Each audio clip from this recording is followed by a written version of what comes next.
keys, the way it gotta do. My shit is always on lock and groove. Bass like a face in your face in your face. Yo, I can't concentrate, I lose my money. I ain't got cash. Still I got it. And I'm chilling in the club like living my life. When I lose my love, lose my house. Welcome to Forum. How's everyone doing? All right. Hey, I like that. So quick, when they make me fit in the shit. I'm T-Time and I'm walking self with fashion. No, we have two announcements. All for those of you who came, we had a terrific upstairs on the 4th floor. For those who came, did you enjoy yourself? Did you have a good time? Yeah, it was pretty awesome. Some other things coming up. Next Monday is, as you know, Halloween. And what better way to celebrate than have the clinic on musician injuries, right? Which is what we're doing. We are having Mark Brodsky come and talk about different ailments. We have a saxophone player, a string player, some people to come and talk about what they did wrong and what they can do right. That's going on at 10:30. Do we have time for that yet? Where's our? Yeah, 10:30. Be sure to check your Loy Mail or whatever you check to get more information about that. Also, we'll be having Forum on Halloween. I know what you're thinking. Oh, why are we doing this? No, it's awesome. We're having James Chenault, who's the booking. He books bands and he does staff for South by Southwest and all of South by Southwest, other events like their conferences and whatnot. Unfortunately, I won't be doing that interview, but you guys are in a lot of luck because we have a guest interviewer. Where is he? He's right here somewhere. Yes. Could you please stand up? Dirty Hertz. Alex Hertz is stepping in to do the interview next week. So it'll be fantastic. Oh, yes, and the announcements that we do now, they're on Blackboard. So if you don't hear one, or if you want to tell other people where to find them, they get posted to Blackboard Tuesday or Wednesday of this week. Oh, and we also have a new website up. So you can submit your announcements and submit guests that way. Would you be kind enough to go to getinformed.net? Again, that's getinformed.net. And we'll show you, we were thinking like what's a good way so you can see all the speakers coming. If you have a speaker suggestion, or if you have some sort of announcement you want to submit, this is a place you can do it when it happens. Still happening. Ah, there it is, right? Pretty sexy, right? Designed by Dirty Hertz. Dirty Hertz, there he is right there. Put it all together. Clap it up for Dirty Hertz. He did a terrific job here. So yeah, you can do all those things. You can about it, you can speakers it, announce it, and blog it, and all sorts of great stuff. Let's hear what's going on this week. I'll start off with our announcements. The band I'm in, Mississippi Rail Company, is playing at Voodoo Friday at 12 o'clock. So if you are going to Voodoo Friday, that's be the day to check it out. On top of that, we have Mr. Paul Patel has an announcement for us. And while he's making that, could people come up to these sides and get ready to say their own announcements? Hello. How are you? I just want to tell you guys about the two courses that I'm teaching next semester. See if you're interested. The first one is software development, and that's listed as MUIN M420, I think section 002. And what the class is going to deal with is all facets of software development, working together as a team to develop an application, not a web application, but an application, a double-clickable application. We're going to learn, we're going to work with Java, the Java programming language. We're going to learn all about very sexy things like data structures, the efficiency of algorithms, etc. Very cool stuff. So if you're interested in taking the next level beyond advanced multimedia production, which is a strange title for a class that teaches you how to write web software, if you want to take that next level, take this course. The other course that I'm teaching is concert recording, and that class is all about merging acoustics and recording into one course. We focus on recording as the name implies, concerts, or concert music. So we're recording things like the orchestra, the chorus perhaps, soloists, etc. Everything outside of the studio. So if you're interested in that, that's also an MUIN M420 course. I can't remember the section, but you'll find it. Cool, thank you. Do you have a question? That one counts as a tech elective or a contemporary issues. Both the courses I announced today count as either a contemporary issues course or a tech elective. Cool, thank you.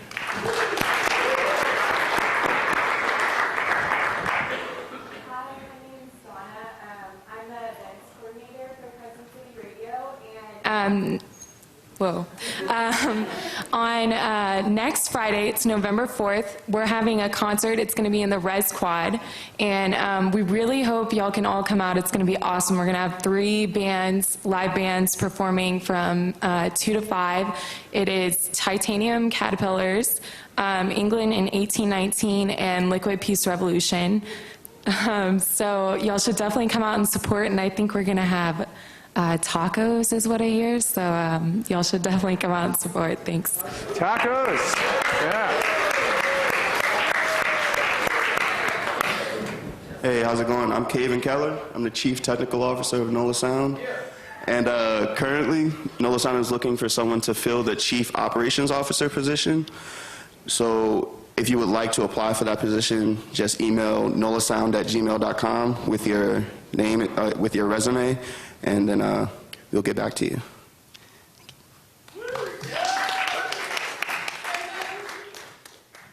How y'all doing? That's good. My name's Josh. I'm a senior here, and I'm graduating this fall. I go by the rapper name of None Like Joshua. And I specialize in pretty much mixing hip-hop and EDM music. Things have been kind of going pretty well so far that I'm going to be co-producing an album in Canada once I graduate.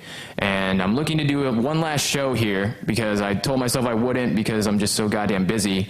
But I figured why not try one last one. And the only thing is, though, it's kind of finding hard bands. It's hard to find bands that specialize in kind of experimental hip-hop, dubstep, electro, whatever. So I'm pretty much making this announcement to see if anybody was interested in possibly doing a show later. You can email me at josh@nonelikejoshua.com or just talk to me after a forum if you are, make electronic music or anything of that nature. I'm definitely interested in doing a show.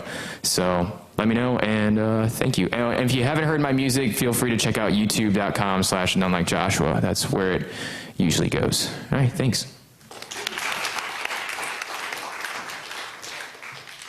Okay, I'm sorry. My name is Ferris, and I am in a progressive rock band called Torgo. Thank you.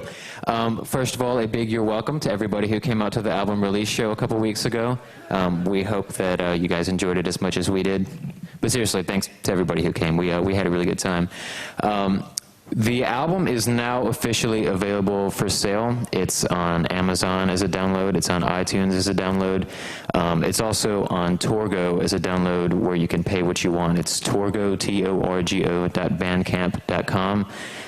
The album is called Salvation for the Dead, so you just search on any of those and you should be able to find it.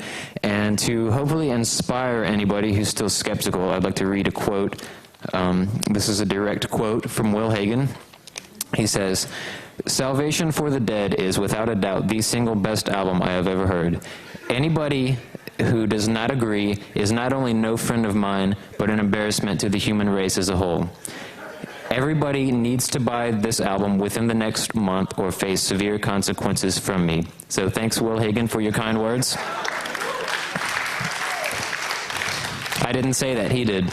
But I do agree with him. So we hope that you can find time to listen to the album because it is very special, and we hope you guys enjoy it. So thanks very much. Also, anybody who's not hip to the 21st century, who's still stuck in the 20th century, we have physical copies on a compact disc. See any member of the band. They're quite beautiful. Ryan, show up and stand up and show them all how beautiful. So yes, quite amazing. Very spectacular. Thank you. Always a hard act to follow, Torgo. I'm Frank. We got 2 shows coming up. This Wednesday, the Cool Kids are playing at Howlin' Wolf. Show's at 10. Tickets are like $12. It's going to be a really good show. They just released a new album. If you haven't heard it, Mountain Dew putting it out. So they're kind of on that spectrum of the music industry where they went away from big labels, and they're getting help from outside sources. And then Halloween, Quintron is playing at One Eye Jack's, and he's going to go on at like 2 or 3 in the morning. So party, go to Quintron. It's his first show in a couple months in New Orleans. And also Wednesday, if you don't like the cool kids, Carter Lang from Loyola is playing with his band, the Oh My's. So go see Carter, if nothing else. All right, cool. Thanks. Hi, my name is Mahogany Medlock. I'm here on behalf of Genesis Gospel Choir. Our first worship experience is Friday, October 28th, here in Nunamaker Hall at 7 p.m. So if you like gospel music, come out and hear us. If you don't like gospel music, just come hear what it's about. I'm pretty sure you're going to like it. It's rocking. And also, Naughty Professor, Halloween night at the Maison, 2 o'clock in the morning. If you're still up, I know you all will be. Come party with us, get down, get funky. Okay? Hello.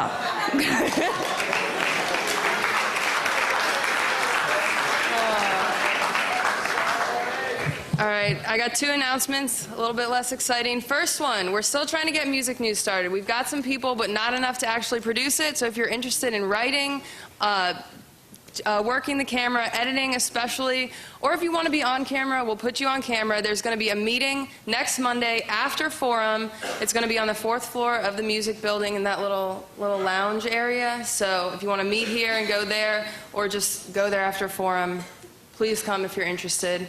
My second announcement is that there's going to be a show tomorrow night at the Mushroom. Thou is playing with Loma Prida. It's one of the first in-store shows in a really long time. It's free. There should be a keg, so come on out.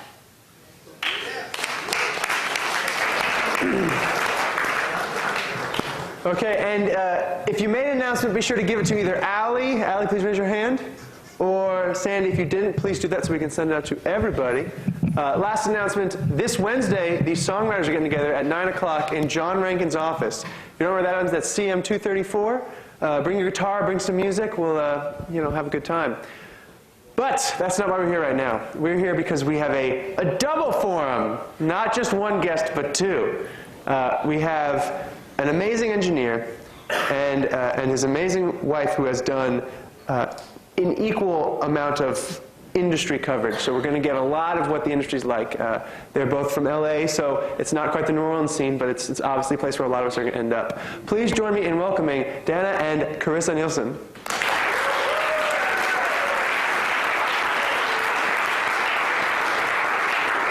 Thank you. Thank you. So just so people know, why don't you guys tell us in your own words your, elevator pitch, what you're doing now in the industry. Start with Charissa here. Well, we both went to Loyola, first of all. That's right. That's right. I actually, believe it or not, sang in the Genesis Gospel Choir. Love it. Yeah. So awesome. Yeah. So awesome. We were here 1996 to 2000. We are currently 33 years old. I'll just put that out there.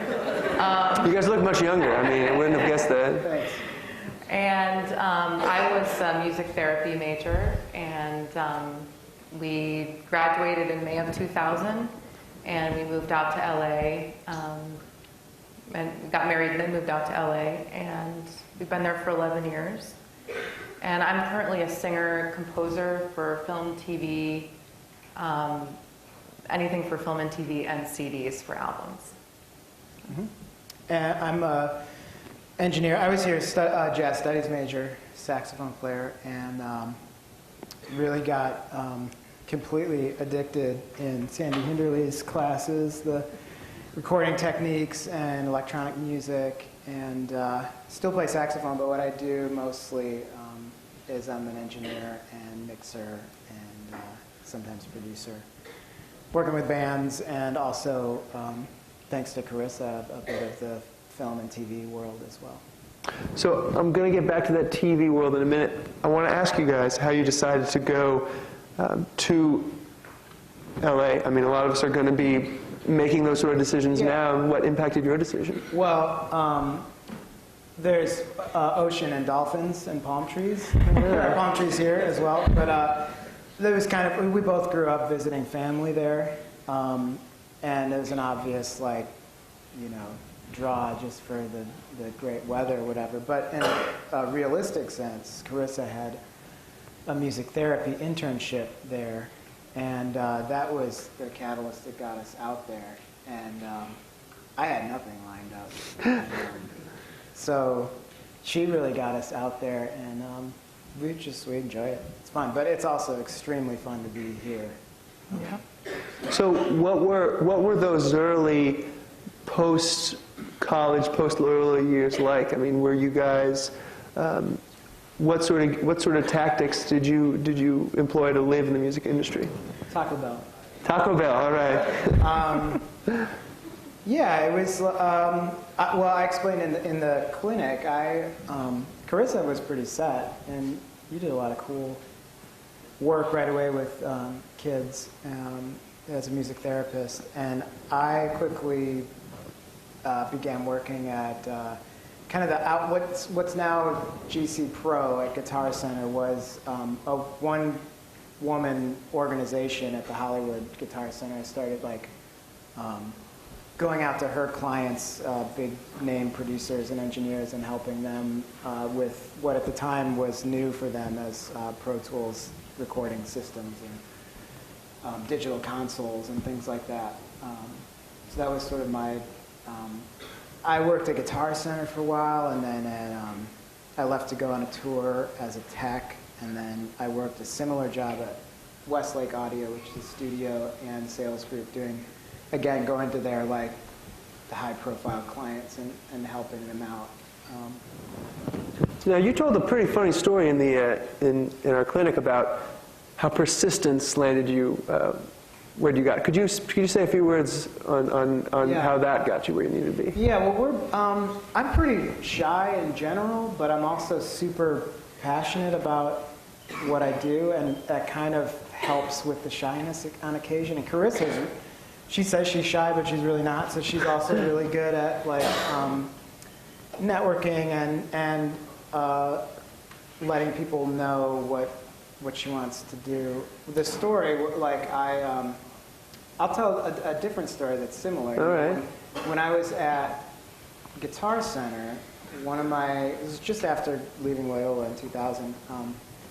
I went out to the Fox film lot, which is really this incredible, big, beautiful film lot. You know, I'm just like this wide-eyed college kid, and I'm delivering this, to me, just like the mecca, this huge Pro Tools. This is nerd talk, but just giant, you know, TDM system. And this guy there is in this little awesome bungalow, and I'm helping him set it up, and I told him, you have such a cool job, you know, like I want to be doing what you're doing. And he was so surprised by that, it surprised me. He was like, really? You want to do that? Like I thought that my aspirations were like tattooed all over my arms and face, you know, like engineer, like I want. And to him, like I was surprised that he was like, oh wow, I didn't know that. So that really kind of convinced me that I need to really, and he told me, I think point blank, he's like, you should really tell people what it is that you're after, even if this job is not your end game. So, but yeah, John was talking about this, the job that I ended up leaving, when I was at Westlake, another similar job to the Guitar Center one, I was working with Colin Hay from Men at Work, a singer-songwriter, and setting up his studio. And we had become friends, and he would call me on occasion to ask what microphone to buy or mixer or something like that, just for some general, like, just advice about stuff, for gear-wise, you know. And he said he was going on this tour, and the 6-week tour of the U.S., and had these in-ears that he just bought and needed a mixer. What mixer should I get, you know, for these? And I told him, and I kind of joked with him, you know, I was like, you should maybe, you know, check out this Mackie or this Allen & Heath or whatever it was at the time, you know. And I said, you should hire me to to make the mix for you, and then I'll record it too, and we'll, this sounds fun, And he laughed, and but he called me back a few days later and was like, "Were you serious about that?" And I said, "Yeah, totally. That's good." And it was awesome. And a couple, both of us, I think it's really been sort of about seeing opportunities, and that maybe others don't see, but they're talking to you, and you're like, "Oh my gosh, I want to do that. That sounds so fun." And just kind of, in a very persistent yet pleasant, hopefully, way, make it known, like, I really, really want to do that. And oftentimes it doesn't work, but when it does, it's really, those are some fun times.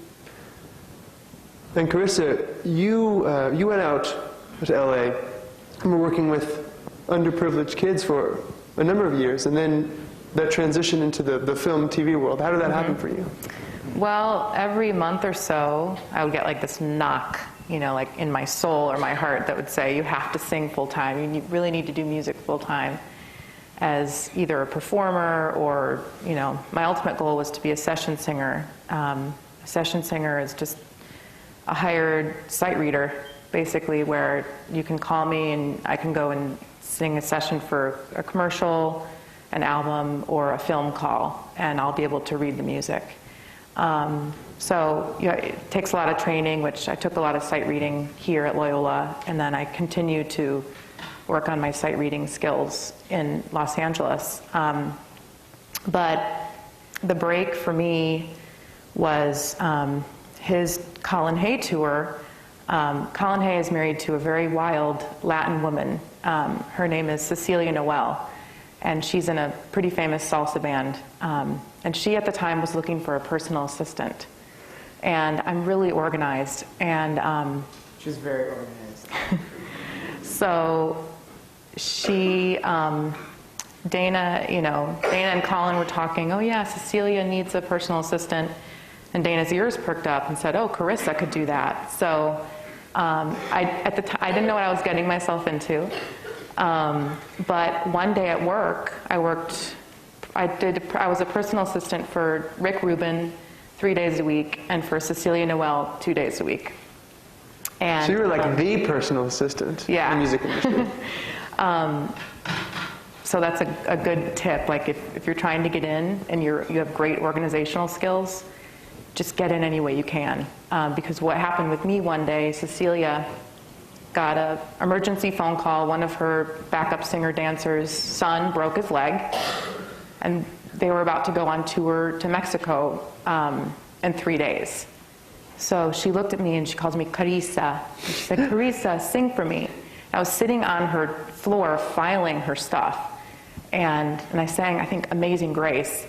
And she goes, "It's your job. You're leaving in 3 days on tour." So it's about like being in the right, and I had to learn 35 songs in Spanish. I don't speak Spanish. And the dance moves. And the dance moves, and I'm now a dancer. So I think I came home crying, and my dad's a minister, my grandfather's our ministers, like, I'm a white girl. So it did not come very natural to me, and kind of an explicit story that night, I think at like 3:30 in the morning, she grabbed me by my private part. You were rehearsing with her. Yeah. She was trying to like prep you for all this. But... She grabbed me by my vagina and said, "Charissa, dance with your pussy." And when you go out to the music industry, you remember what was said at Forum. It worked. I learned how to dance with that. And that was 6 years ago. I'm still in Cecilia Noel and the Wild Clams, and we do tour a little bit, and people think I'm Mexican and that I can dance, and it's great. Yeah, they talk in Spanish. Yeah. The show. Yeah. It's funny. So that was my break, and then about a week later, she gets calls for sessions in LA, and I was working with her again. It's being in the right place at the right time. we got a call to sing on the Jane's Addiction album for Perry Farrell Satellite Party, his newer band. And that was my first big session, and I didn't get credited for it, but I, took that ball and ran with it, and I credited myself, You got a special thank you. I got a thank you, yeah, like I brought them Subway or something, but. So, yeah, and then I quit all my personal assisting jobs, and one session led to another session, and then your name gets thrown around and it just snowballs. And then... It's a risk, though, doing that, but people knew that you were very serious about it and available. Doing that, although risky, really made you available for more stuff. Yeah. And you became really involved in the sightseeing community and the union, the AFTRA and Screen Actors Guild and stuff like that. And it's a game, and you really have to want to play it.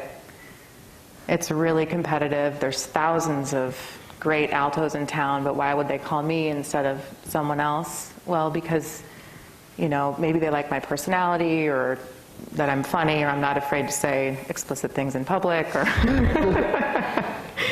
but yeah, you just really have to be a great networker and play the game. And I think to all the females here, it's a great advantage to be a female in the music industry because it is a male-dominated industry.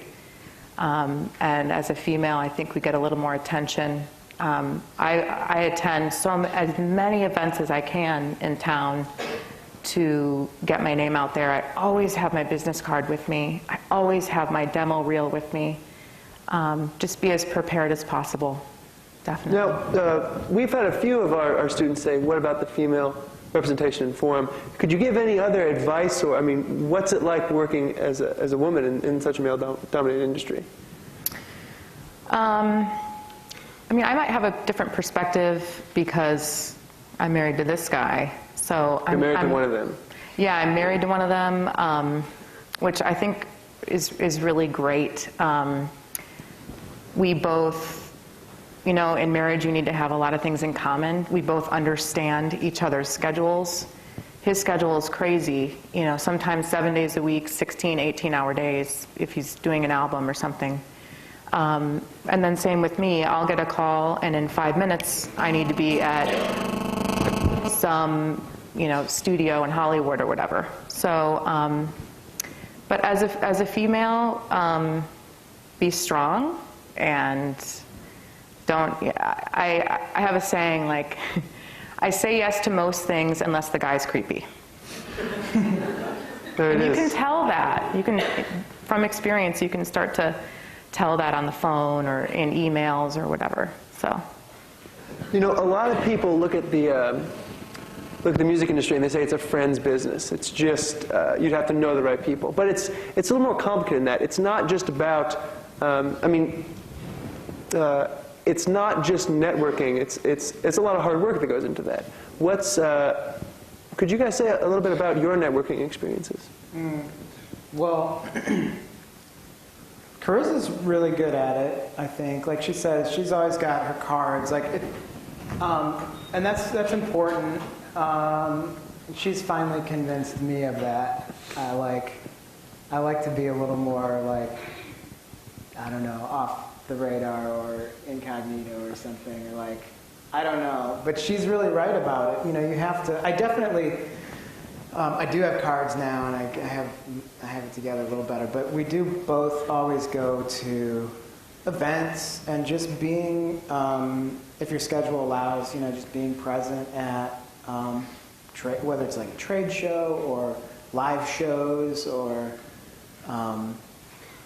just being involved in your community, whether it's engineers or singers or whatever. I think certainly friendships will happen naturally, and people will tend to enjoy using the same crew, at least for a while, and I think that's okay and that's natural. But I think people are also receptive to new people and new perspectives, and if you're eager and excited about what you're doing, I think that'll show, and people want to kind of catch a bit of that and realize what we've got to offer. I think the one person that always kind of sticks out for me is Justin Timberlake. He is a great singer, a great songwriter, a great dancer, a great business person. Dana's worked with him, and you kind of, as much of the package you can have, show it. And just like Dana's first story, you have to really tell people what you want. It's not written anywhere on you. So that's the networking, you know, talking about, yeah, I just worked with Jamie Cullum, or like Dana just did the Adele album. Well worked on it. If you don't talk about it, no one's going to know. And especially with this type of person sitting next to me, like, he's very humble, and you know, people often think like that I'm his manager because I do all the talking. But and she takes a healthy cut. There it is, a little bit of music industry. So, and about the networking, and you really do have to have the talent. You might get that first call because you're a good networker, but if you don't have the talent to follow up, or the organization skills, I know there's a lot of music industry students here. You guys need to be really organized and on top of it, and you know, working for your artists, and really, you know, the more money they make, the more money you guys will make. So it's a team effort. So just show your talent. Yeah. Now we have Rosabelle up here who's been taking questions from Twitter, and if you have some, please send them our way now. Do we have any so far? Yeah, we have one. Do we have a microphone for? It reads, "What advice do you wish you'd gotten before you left Loyola?" And just make sure that's clear for the webcast. What advice do you wish you'd gotten before you left Loyola? Good question. Yeah. Yeah. Well, this sounds a bit like a cop-out and a plug, so it's especially shameful. But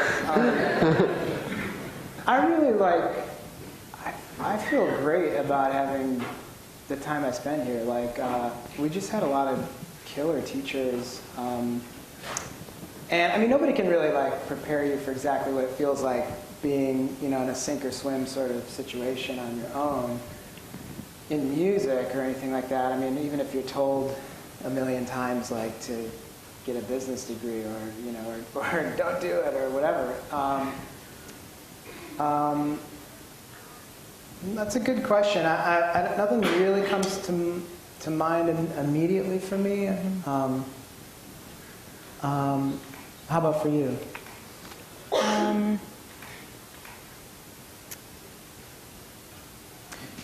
I'm not sure. Yeah, I mean, at least in what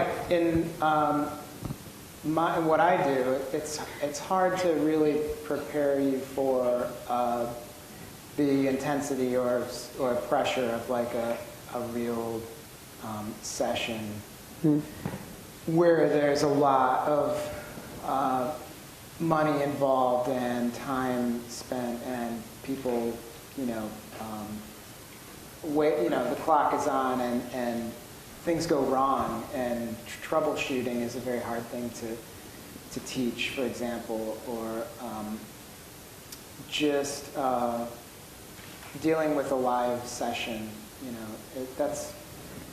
I mean, I think that's something you just have to sort of experience, and I know they for sure work on here as well, but yeah, by and large, I feel really, I think back very fondly about my time here and the stuff that we learned at Loyola rocks.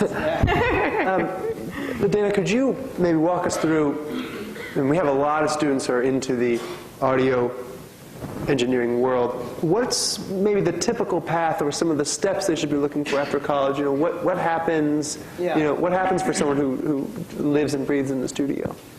Yeah, well, I kind of explained in the clinic the typical way that works There is like a pretty established ladder in that scene. I mean, you'll go to, you'll take engineering courses, some type of production courses, and then you know, to college or like another program or something, and they'll help place you, maybe get an internship in a recording studio, and you'll be like an intern for a couple weeks or a couple months, which will be unpaid, and then you would graduate to a runner, which means you're like, you know, making coffee, cleaning the studio after sessions, picking up food for the bands and staff and stuff like that. And then you do that until one of the assistant engineering positions opens up, which don't happen too often because they're people hang on to them. And then you're an assistant engineer at the studio working for the freelance engineers or producers who come through. And yeah, you could, you know, you be an assistant engineer, maybe you get some sessions on the side, do your own thing after hours if the studio is amenable to that. Some aren't or some aren't. And then maybe somebody, you start booking your own sessions, or somebody you're assisting thinks you're really a great asset to have on their permanent team. Which often happens most likely by like the engineer can't make it, and maybe the producer's like, well, you know, Joe, you know this session, you run the board or whatever, and then all of a sudden you're in the hot seat, you know. And something similar happened to you with you're running with Rick Rubin, right? Well, not really. I knew a lot of people doing that, and I didn't ever really work in a studio. I kind of sidestepped a good bit of that, very luckily and thankfully. It can be a real grind. It can also be an incredible, valuable learning experience. I'll explain kind of what I did real quick and then go back to that. I mean, I needed a job basically, and was buying equipment at Guitar Center for our studio, and just inquired, like, do you guys have somebody who knows a lot about Pro Tools, which I learned a lot about here in Hinderley's classes as a teacher assistant, and they said they did, and they had a specific person. I worked that, and then I did the similar job at Westlake Studios as well. And through that, I met a lot of engineers and producers and mixers and artists, and I just kind of got to know a lot of people, again, networking, just being cool and knowledgeable and helping out, and those people started calling me for technical stuff, like the Collins story, and all of a sudden I was, I kind of, you know, weaseled my way into some Pro Tools positions or assistant engineering positions, and in Rick Rubin's scene there, and that, I mean, that's kind of, I guess, an interesting story. I mean, one of the, like I said in the clinic, one of the clients was of mine that I was teaching the newer Pro Tools stuff. This guy, John Hanlon, a good friend of mine, an incredible engineer who works a lot with Neil Young, was doing a Jayhawks record with Rick Rubin, and he called me while I was on the road with Colin Hay and was telling me about it, and I was like, man, you got to let me come help you out. You know, I want to come be your Pro Tools guy, or just come let me, you know, make you a sandwich, you know, up in the studio there. And he was like, no, it'd be great. We had a really cool rapport, and he was teaching me his old school tricks in exchange for some of the newer stuff I'd learned on the computer systems, which were kind of bizarre to him at the time. He's gotten really good at it now, but same type of thing. I tried to convince him to let me come help out, and he said, "Oh, it's Rick's house. I can't have you come up. You know, I'd love to, but no." And then a little while later, all of a sudden there was a need. He needed me to come right away, and left this like desperate message on my voicemail, which I wish I still had. And you know, like, I was thrilled, you know, and I went and helped him out. You know, he's like, "I'm sure this is like not what you're used to getting paid, and if you could please come and help me out," you know. And I was just like, of course. And so anyway, I kind of didn't have to do all those rungs, which was really great.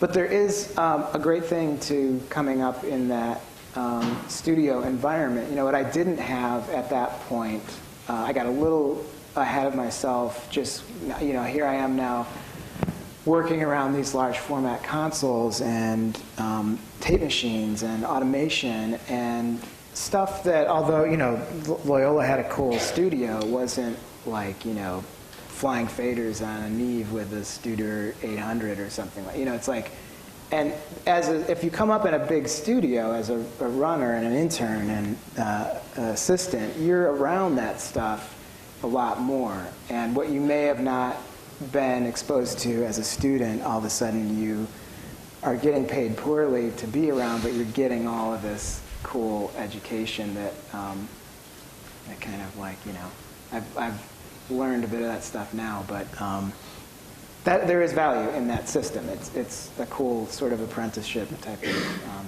setup. Mm. Yeah. Now, Dan, you've worked a lot with bands, and you've seen the music side of this industry come up. And Charissa, you've been spending a lot of time in film and TV. How are these worlds different? I mean, for someone choosing, we have a lot of students looking into music supervision, looking to get involved in you know, sync licenses and some publishing deals. What, I mean, now that you're both sort of mixing these worlds, you can probably both say about what they're like. Yeah. They're very separate. Really? Yeah. Similar skills. Very similar skills, but it's very segregated. They don't usually mix. There's the film and TV people, and then there's the album people. They're really separate. Yeah, but you have singer friends like yourself who do both, right? Yeah, singers can, you know, jump across all those lines, but for engineers, it's not as common. It's very separate. You're either a film, you know, engineer, film editor, you know, and that type of thing, yeah, or you're a recording engineer for albums. It's really, you have to know what you want to be and do and go with it. But also, all of that stuff is constantly changing too. Mm-hmm. The whole like musical landscape of labels and artists and licensing and advertising and film stuff, like it's a lot of stuff mingling together. I mean, people trying to figure out what's, you know, what's what. I mean, like album budgets have severely, you know, changed, and that's a very nice way to put it. Yeah. So that's totally what Chris is saying. I think it's totally true. But there's a lot of interesting things people are doing, and we don't deal a lot with the business side. You know, like the nuts and bolts of licensing. We might like write a track that gets licensed or something like that. But not what we do is mostly music, you know, like just working on, at least, you know, for me, it's like just working on the music, whether it's for an album or for film and TV. I don't have a lot of experience with like how licensing contracts work and stuff like that. Right. Which would be great to know. Do we have any questions from Twitter? Yes, we do. So what are your thoughts on the changing music industry right now? Yeah, kind of that. I mean, it's like things are really in flux, you know. It's stuff is definitely changing, and I don't think it's quite been figured out. I know it hasn't been quite figured out, and I'm excited to see what you all have figured out. Because yeah, it's totally changing. As much as 90%, like I sing on a lot of commercials, and let's say, just to give you guys some numbers, if maybe the music budget for a commercial 10, 15, 20 years ago was $100,000, it's now 10 grand. Wow. So, and that 10 grand covers everything. You know, if the composer makes 3,500 as a buyout, so then there's what, 6,500 left. You know, Studio costs. Engineering. Musicology, to make sure you're not ripping off Black Eyed Peas or whoever. Because every single track we do, there's what's called a reference track. So they want Most tracks. You know, most tracks have a reference track. Could you maybe explain what that is for those who aren't familiar with it? So, let me see what I can. Well, yeah, in the advertising scene, it's like there's, and actually in lots of stuff, sync stuff for TV shows. This happens a lot, actually, with DVD releases of TV shows. Maybe it's like a super hip show that's out right now, and they're licensing very current tracks. And then, say, a year later or 2 years later, maybe in some of the cases, you know, an older show that's now going to get released for DVD 10 years later. And here's all these, like, great songs of the 90s or, you know, whatever that were popular then, and they want to release it on DVD, and they can't afford or can't acquire the licenses for that music that was in that original airing. And so they might have these tracks and give it to a composer or many composers and say, we need music like this. We can't get this music. And that's what happens a lot. It's either too expensive for what they're trying to release, or maybe somebody just isn't agreeable to, you know, letting it be a part of this DVD release or commercial or film or whatever it is. But there tends to be some type of like reference. It has to fit into this scene the same way it originally did. Maybe they had some like, you know, Beatles song or something, which probably wouldn't happen, but now they can't do it, and they need something that sounds like Help or whatever.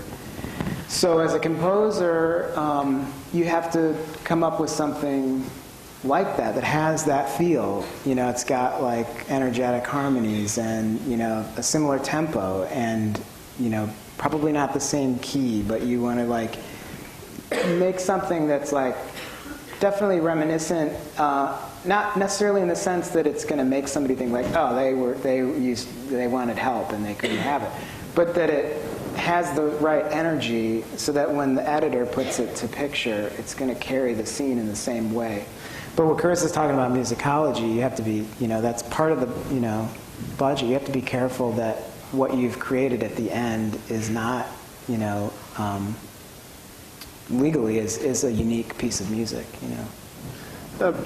I'd like to open the floor up for questions. If anyone has some, come to those microphones. And before I do that, so let's say a student comes up to you after this clinic, after this form, and says, you know, I really want to be an engineer. Or I really want to go and sing professionally. I want to make a living with singing. What's the thing you're going to warn them about? What's the thing you think from your experience, they have to be successful? Thick skin. Thick skin, Yeah. all right. That's good. It's a lot of rejection. I demo 200 commercials a year, and I win about 10 of them a year. Wow. Yeah. Yeah, I mean, you have to, this kind of goes along with it. I mean, you have to totally love it, and you have to be good at it, and really hone your craft. I mean, all that time, like for me, all through the, you know, Guitar Center days and the, you know, the sales-related stuff and everything I've ever done, even when I was a student here, I had my own setup at home. It was like a PC that was like this tall and, you know, was as loud as a jet. And I remember I was beta testing at the time for DigiDesign for the Audio Media 3 card, you know, on a PC. This was like before the 001. This is super like nerd talk, but like before the 001 or whatever, like these LE systems. And like, so I always had some type of way to record, and even when like the world seemed to be rejecting me, or like I couldn't get a break or jobs or whatever, you need to still, like anybody who's creating music, you know, if you're a performer, it's like you do it whether you're being compensated for it or accepted for it or not. And ultimately, at some point, you know, when you have expenses and stuff, you have to draw the line somewhere or figure out some way to still do it. But I would say, like, in preparation, I mean, you just have to really do it whether anyone, you know, wants it or not. You know, I mean, that's kind of like... There's no sort of asking permission.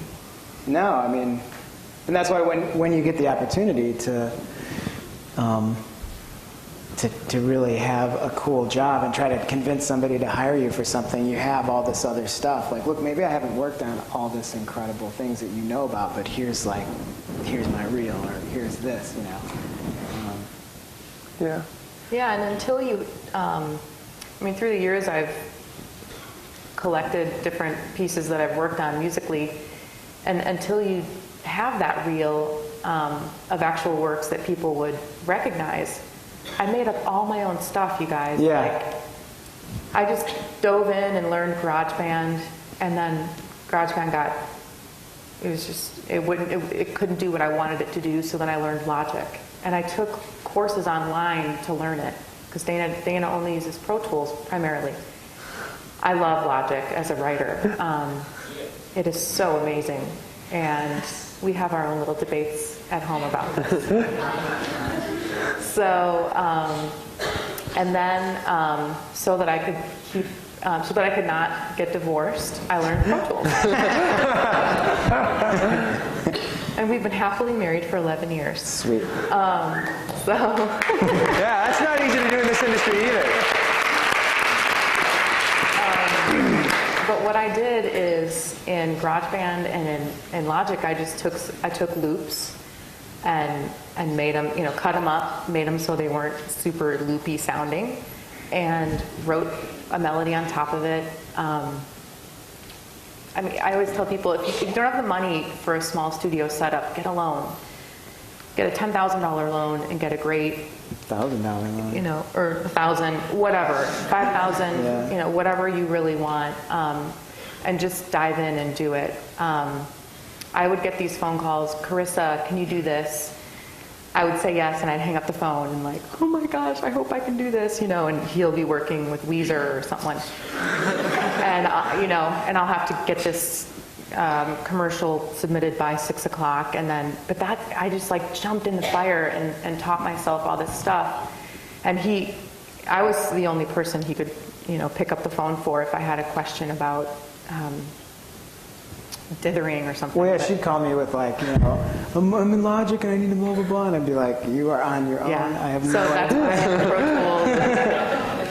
And then plus, you know, when I was done with a project, I would be like, please help me with the mix, because I'm not a mixer. And so I'm very lucky that I'm married to an amazing engineer. And you're doing great though. She's got her setup and mics. Yeah, and so compressors get a and all loan. that. You know, I just have like a Universal Audio 1176 and a Mojave 225, I think it is. MA200. MA200, something like that. I don't know. Dear. Ask him. But just dive in, learn it, say yes. But what you're saying is kind of what I was saying too. Like, you know, she didn't have amazing commercial reel or album reel. I made it all with her. up. She just like didn't wait for those calls. Just like made up all her own tracks and sang on them like she's, you know, singing background or whatever, and then edited them all together in a real format, you know, on a CD where it's like, you know, maybe a CD that's 2 minutes long, Yeah. tops, but goes from track to track, and you can hear snippets and examples and get a feel for like what she sounds like as a singer in different styles. But You know, my reel is online. It's 2 minutes and 10 seconds long or something, and starts with like a soft pop, then it goes to opera, then it's rock, then it's indie, then it's folk, you know, and I think it ends with like this classical piece. But if there's any singers in the room, I've done seminars on how to make a vocal reel. I'm happy to talk about it. It's a big passion of mine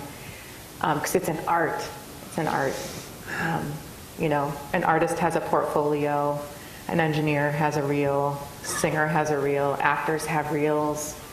You need to like have that stuff at the ready so that you can send it online to someone as a link. You know, click here and listen to my vocal reel, and it's done. Yeah.